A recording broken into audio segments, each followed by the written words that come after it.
Well, you don't really have to confine it, because maybe you're talking about something that is an object that takes up space, mental space. Spaciousness is nothing. Nothing. And every something exists in a field of nothing. And that field exists in a vaster field of nothing, because it is nothing that is the ground for all existence. Everything, no matter how solid it seems, is utterly pervaded by space or nothing. It's just that humans have learned to pay attention to the substance rather than the space. If you get to a place that is spacious enough, there is no such thing as war. But you see, you're here in the dense physical reality where people can polarize and try to hurt one another. And it happens at all levels.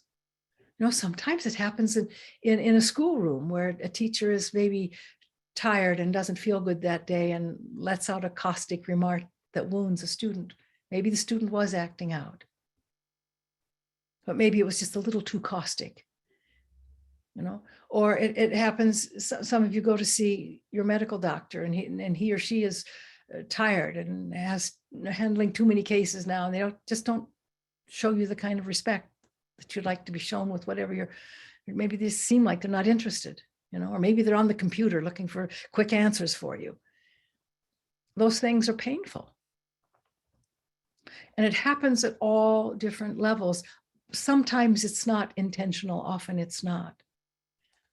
But you have to realize that doctors and nurses are struggling too right now. Everyone is.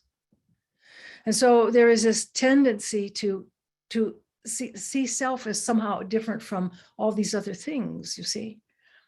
I'm separate from the doctor who doesn't have time for me, or I'm separate from the teacher who judges me and didn't hear my question, or I'm separate. Separation is such a powerful thing.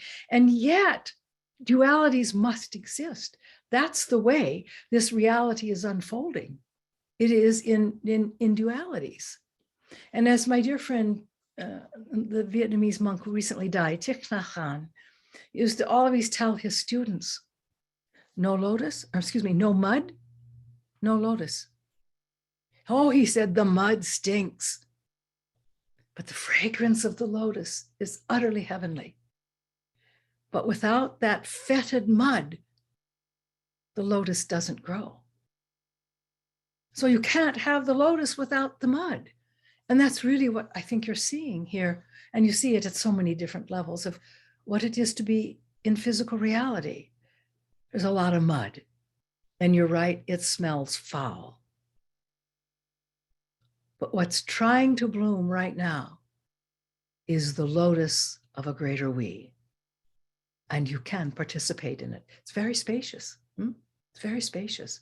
Because you see, the physical realm contains both the mud and the lotus. So it's two spaces there.